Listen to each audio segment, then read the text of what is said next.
What's up guys, No BS here. Just wanted to come and bring you guys the 5 quick tips and tricks that I've learned from playing V4 for just the last week. I wanted to bring this to you guys as quickly as I could to make sure that you guys could use these, because when I found out about them, my mind was like, and now it's so much easier. My gameplay is so much more efficient. My CP gains have been so much more in the last few days. I got like a 20k CP boost just in the last 24 hours. You know what? We're just gonna get right into it.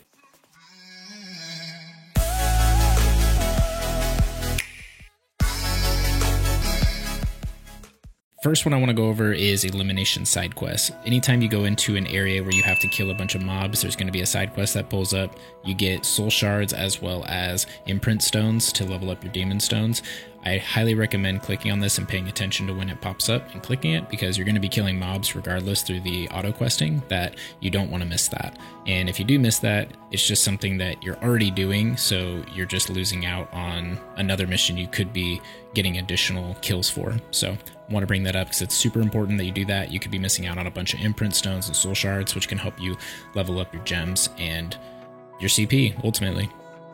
Second tip has to do with your companions. So when you're done with your gathering missions for your companions that you send out, typically you'd have to go to the map section in order to receive your rewards, and then either dispatch again or press OK. Not actually true. You can actually do this from the main screen. There's a little icon up at the top left. You click that, you go ahead and you hit dispatch again. You can continue grinding for the same materials to work on certain production goals and be able to do it so much quicker. Heck, I got 3,000 materials today in 7 hours. It's a pretty good, easy way to do this. And here's the thing, it'll give us so much extra space in our room to do activities. So I just want to bring that up to you. It saved me a lot of time and effort of having to go into the map every time my companions were done. Keep in mind you cannot do this with conquest, but you can with gatherers and hunts.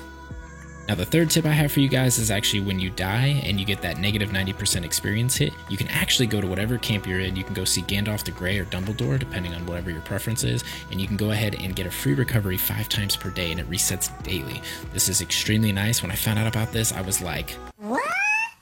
The fourth tip I have for you guys actually has to do with location.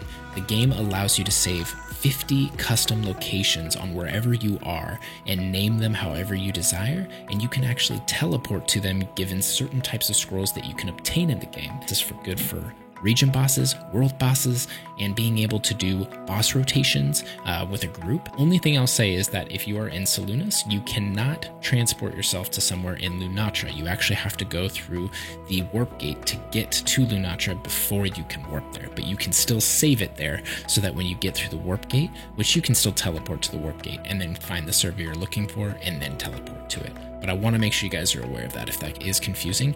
And if you are in Selûnus and somebody shares these links with you to the location, you can't actually pull it up until you're through the warp gate. Alright guys, and the fifth tip I have for you guys is the most important one, so pay attention. We're going to go into your game settings and we're going to change in 2 different sections. First one is in game. You're going to go into auto use mount sprint, turn that to use. Demon Hunter Auto Transform, this is one you're going to need to take a look at over time. Unuse it when you are grinding enemies so that you can boost up your Demon Hunter form, and then you're going to want to use it when you're in a boss fight or hard content, so that way you're using it at the right times. Scroll all the way down to the bottom, you've got Alliance Journey Quest Autoplay. Turn that on. Fast Forward Dialight, turn that on. Put those 2 things together, your game will basically auto-complete the main campaign without you having to lift a finger. Insane, right? Continuing on to the next part, we got battle. We've got auto use potions. Your MP you can turn off when you're grinding. You can use high grades first or use low grades first. If you're grinding low content, do the low grade. If you're doing hard content, high grade obviously. And obviously you'll turn on your MP needs at that point. But why do you need MP to use skills on enemies that are one hit? You don't.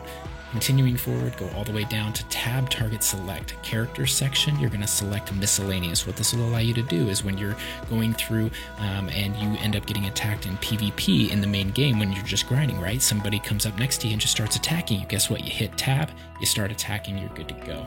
Allows you to be able to target enemies very quickly. And then the last one I'll touch on is drop gear grade limit. This is going to be something more for later game and not early game. Keep in mind that early game you do need some of the lower grade weapons in copies so that you can use them towards your item sets.